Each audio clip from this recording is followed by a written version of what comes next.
Este podcast contém descrições de violência, abusos infantis e casos de desaparecimentos, o que pode ser perturbador para alguns ouvintes. Se você ou alguém conhecido tem sensibilidade a esses temas, recomendamos cautela ao ouvir. Em caso de necessidade de assistência, entre em contato com um profissional de saúde ou uma linha de ajuda apropriada em sua região. Como pudemos ouvir no último episódio, muitas questões ficaram em aberto, e hoje falaremos de duas delas. Quem foram os responsáveis pela ilha durante o período em que as crianças e presos conviviam no educandário? O regime de violências e maus-tratos era apoiado por quem? No ano de 1951, jornais como o Liberal trouxeram várias denúncias que envolviam casos de violência na ilha de Cotijuba. Um desses acontecimentos envolvia o agrônomo Gentil Dias dos Santos, que contou como foi sua recepção na ilha, quando pretendia visitar um parente que trabalhava lá. Logo após o seu desembarque, foi abordado por esse tal Lorival, diretor da ilha, que perguntou arrogantemente o que tinha ido fazer ali. Informando o objetivo de sua viagem, Lorival respondeu a Gentil Santos que tinha 10 minutos para deixar Cotijuba. A uma resposta enérgica do visitante, este foi imediatamente cercado pela jagunçada e espancado barbaramente por Lorival, que ainda detonou a sua arma sobre ele, que, se não mais rápido em fazer desviar o curso do projétil, com um baque rápido no punho do seu agressor, teria ficado lá mesmo enterrado. Em 22 de agosto de 1951, o jornal O Liberal noticiava mais uma queixa de violência. Com a manchete Terror em Cotijuba, o jornal trazia a história de Donato Ferreira da Silva, morador da ilha, que foi agredido dentro da própria casa. Há poucos dias, por exemplo, o cidadão Donato Ferreira da Silva, em sua própria residência, onde se realizava uma festa íntima, viu seu lar invadido por capangas comandados pelo terrível Lorival e pelo truculento guarda Marajó. E sem motivo justificado, o senhor Donato foi barbaramente espancado, fato que revoltou a todos que assistiram tamanho crime. Mas as histórias de violência não paravam por aí. Em 1951, Lorival Lima, um dos adolescentes que viviam no educandário, trouxe seu relato no jornal O Liberal, a partir do que passou na ilha. O jovem contou sobre os modelos punitivos que eram aplicados na instituição e que conseguiu liberdade através do que a imprensa chamava de habeas corpus. Disse-nos o menor Lorival que ainda apresenta diversas marcas de surras que apanhou de umbigo de boi, que logo ao chegarem à Ilha Maldita, todos os internatos têm a cabeça e as sobrancelhas raspadas à navalha e levam uma surra preliminar.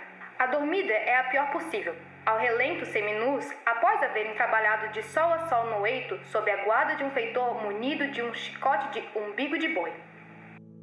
Para aqueles que não conhecem o chicote de umbigo de boi, ele é feito do cordão umbilical seco de um boi, tratado e trançado. Sua textura é áspera e dura, com comprimento que pode variar entre 50 centímetros e 1 metro, e espessura entre 1 centímetro e 2 centímetros.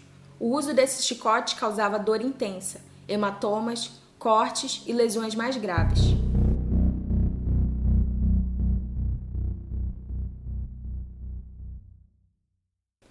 Essas denúncias e muitas outras tinham um elemento em comum: Lorival Barata. Mas quem era esse homem?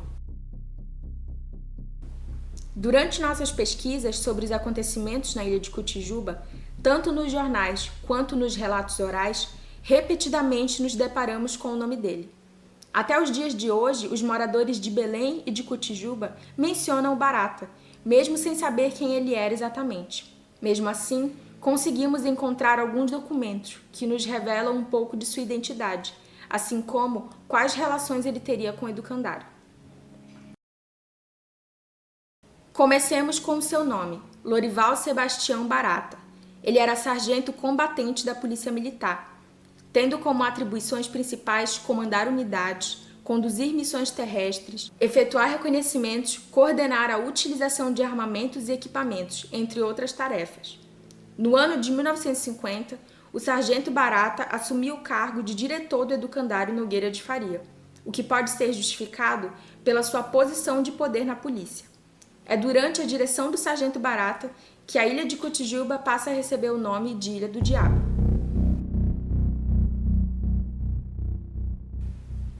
De acordo com os periódicos e as informações orais dos moradores, seus métodos de direção eram abusivos e violentos, como evidenciado nas denúncias e reportagens que envolveram a ilha neste período e depois. Nessa época, o sargento Barata fazia parte do Departamento de Investigação e Capturas, mais conhecido como DIC, o que ele poderia ter usado como respaldo legal para as atrocidades cometidas. Já matei 3, e você, se for aos jornais contar o que se passou aqui, será o 4º que desaparecerá do rol dos vivos, abatido por esse meu revólver que não nega fogo.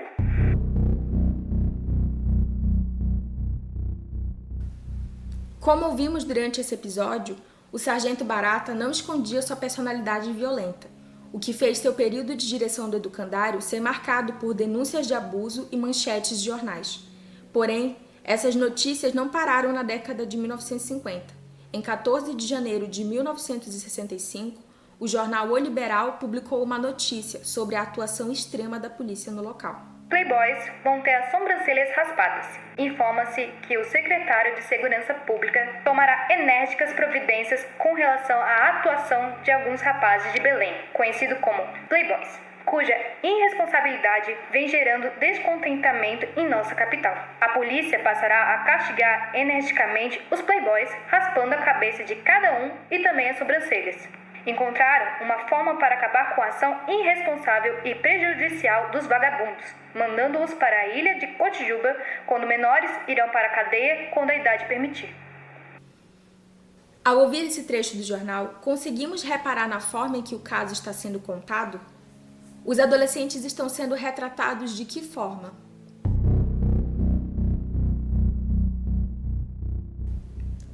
Essa mudança de contar a realidade de Cotijuba pode estar conectada com o âmbito político do Pará e do país.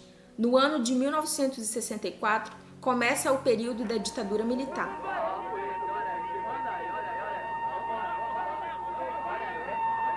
O contexto ditatorial alterou a forma como as crianças e os jovens eram vistos. A educação que deveriam receber, na visão da época, era aquela voltada ao amor e respeito à pátria, bem como a disciplina ensinada pelos militares. A noção de autoridade dentro do âmbito educacional foi implementada justamente com esse propósito, e cada vez mais a noção inicial de educação foi sendo deixada de lado, se voltando para a militarização e punição dos considerados vagabundos. Segundo o artigo Arqueologia da Arquitetura em uma Ilha Amazônia, da arqueóloga Amanda Carolina de Souza Seabra, no início da década de 1960, reformas são realizadas no espaço, novos banheiros são criados e houve melhorias onde se localizavam as oficinas. Mas o espaço já não era mais o mesmo. Nesse período, o educandário recebia 189 crianças, mas a sua capacidade era para receber 600 pessoas. Após anos de má administração, o educandário Dr. Nogueira de Faria tem as suas atividades oficialmente encerradas no final da década de 1960. E, por conseguinte, o espaço é transformado em presídio para adultos do sexo masculino. Em 1968, o educandário é definitivamente fechado e transformado em uma colônia de presos. A nota no jornal Diário da Noite, de 23 de fevereiro de 1968, trazia as seguintes informações. Reclusos do Presídio São José já estão residindo na ilha de Cotijuba, zelando pela conservação da lavoura e de animais ali mantidos pela direção do educandário Nogueira de Faria. Com a retirada dos menores que lá se encontravam desde há muito tempo, o governo achou por bem transformar a ilha em colônia penal, estando os 20 homens trabalhando sob fiscalização. Nesse mesmo ano, no Brasil, estava sendo implantado o Ato Institucional número 5. Ele foi um dos feitos autoritários da ditadura no Brasil, que intensificou a repressão e perseguição daqueles que eram contra o sistema ditatorial, resultando em um período de extrema violência e censura. Esse controle se estendia de tal forma que atingia fortemente diversas áreas do dia a dia do país, inclusive os canais de comunicação. Para explicar melhor o impacto desse ato institucional sobre a imprensa, fizemos uma entrevista com o professor Rodrigo Pato Samota, que ouviremos a seguir. Bom, a ditadura, por meio dos seus vários mecanismos repressivos, né, os vários atos institucionais, lei de imprensa, lei de segurança, enfim, tem todo um aparato repressivo. O impacto disso foi muito grande, não só censurando a imprensa, como permitindo o incremento, a ampliação da violência, uma vez que vários mecanismos de proteção ao cidadão foram cancelados, né? Então, por exemplo, o ato institucional número 5 cancelou a figura jurídica do habeas corpus, que é um instrumento jurídico que permite a um advogado exigir da autoridade estatal a libertação de alguém que esteja preso sem motivo, né? E o AI-5 acabou com esse direito. Então, as forças estatais podiam manter uma pessoa presa e incomunicada por 30 a 60 dias. Além disso, uma coisa que vai ter uma importância muito grande para explicar o aumento da repressão política foi o fato de que as forças policiais passaram a ser controladas pelo Exército durante a ditadura, especialmente as polícias militares, né? A ditadura criou o que se chamou Inspetoria Geral das Polícias Militares, em 1967, que tornou as polícias militares subordinadas ao Exército. E as polícias foram mais militarizadas ainda, né, do que elas já eram, e as polícias, né, se sentiram autorizadas, né, a exercer a repressão em nome da garantia da ordem, com a sensação de impunidade, né, com a sensação de que não haveria controle, que não haveria limite, aquela sensação de que eles podiam, né, se exceder na violência repressiva sem que houvesse qualquer tipo de ônus. Então, a violência aumentou muito durante a ditadura por esse aspecto também, porque as forças de repressão foram incentivadas, né, e autorizadas a ampliar a violência sobre a população comum. A gente fala muito de violência na ditadura contra alvos políticos, né, militantes políticos, ativistas sociais, mas pessoas comuns sofreram muito também, porque o policial comum, o policial da esquina, né, sabia que os atos dele abusivos não teriam nenhuma punição, nenhuma investigação. Então, isso incidiu muito sobre a população de comunidades pobres, né, populações de periferia, e sobre populações consideradas marginais, né, por exemplo, a juventude considerada transgressora, né, os jovens que eram recolhidos a instituições de controle juvenil, da chamada delinquência juvenil. Então, aumentou muito a violência, né, sobre esses setores durante a ditadura, pelo fato de que era uma ditadura. Então, a gente tem que considerar os aspectos legais, os atos institucionais, todas as leis repressivas, mas também as práticas policiais, né? A ação cotidiana da polícia de vigilância e de repressão aumentou muito durante a ditadura.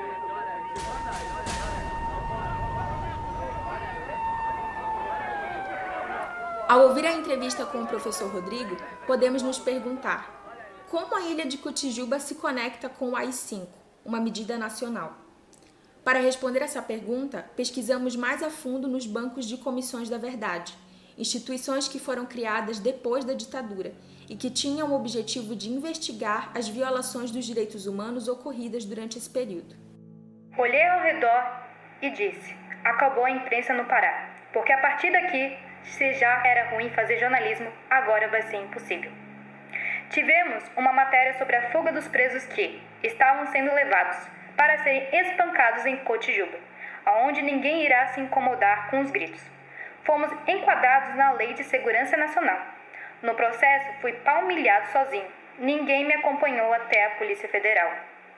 Esses relatos que acabamos de ouvir são do jornalista Flávio Lúcio Pinto e foram retirados da Comissão Estadual da Verdade e Memória do Pará. Na época do acontecido, década de 70, ele trabalhou no jornal O Liberal, principal fonte de notícias sobre a ilha, e nos mostrou como os veículos de comunicação sofreram tentativas recorrentes de silenciamento. Em nossas pesquisas, encontramos poucos jornais da década de 1960, principalmente se tratando da transição de educandário para presídio, que ocorreu em 68. Ao olhar esses anos silenciados, agora conseguimos entender que esse fato aconteceu por conta do AI-5 e as constantes censuras. Além da transformação física da ilha, as notícias não abordam o aumento da violência contra os presidiários, fato que os levaria a reagir contra o regime penal e seus apoiadores. Nesse sentido, o Jornal do Brasil, de 12 de setembro de 1970, e o jornal Diário do Paraná, de 13 de setembro do mesmo ano, trazem as seguintes manchetes. Presos que tentam fugir em Belém são espancados e um morre sobre canga de boi.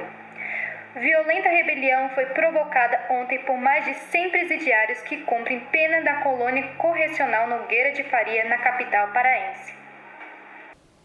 No dia 14 de setembro de 1970, o jornal Diário da Tarde traz notícias sobre a rebelião no presídio Nogueira de Faria, com o seguinte título: Fome e maus tratos geram fuga no Pará.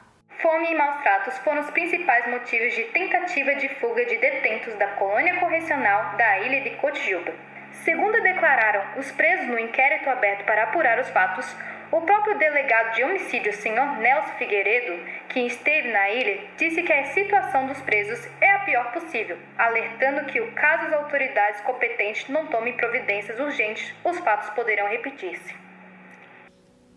Em 1971, o peso das denúncias e das tentativas de fuga resultou na abertura de uma investigação sobre a violência do presídio e do cotidiano da apelidada Ilha do Diabo. Inquéritos como os dos detentos Vanderlei Guilherme da Silva, Mariano Borges Veras e Josimar de Oliveira traziam informações de como o regime interno continuava a ser brutal. Espancamentos, tentativas de assassinato e testemunhos que se alteravam a cada questionamento estão presentes em todas as denúncias citadas.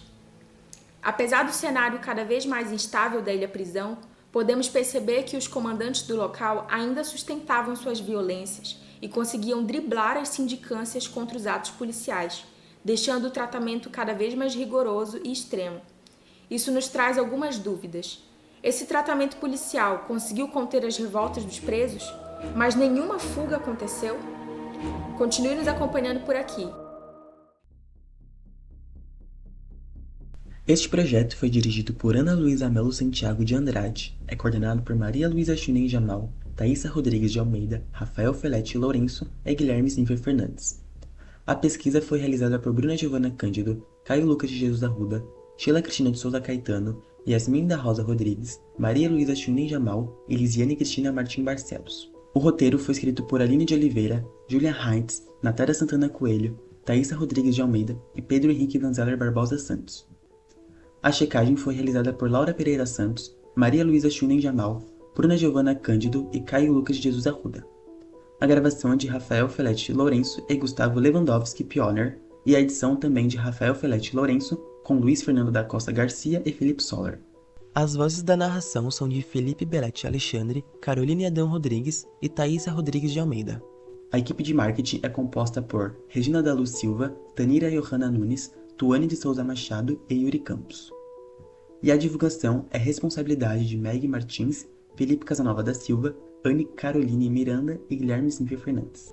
Agradecimentos ao historiador Pedro Eurico Rodrigues e ao jornalista Cauê Marques, que avaliaram este projeto. Ao Vinícius Gomes, que ministrou a oficina de gravação e edição de som para a equipe. Ao Departamento de História e ao Laboratório de Imagem e Som da UDESC, instituição sede deste projeto. Aos professores Rodrigo Pato Samota, Silvia Arende, Reinaldo Lon, Mariana Joffre e Cid Nazaré da Costa Quaresma, que gentilmente aceitaram nos conceder entrevistas.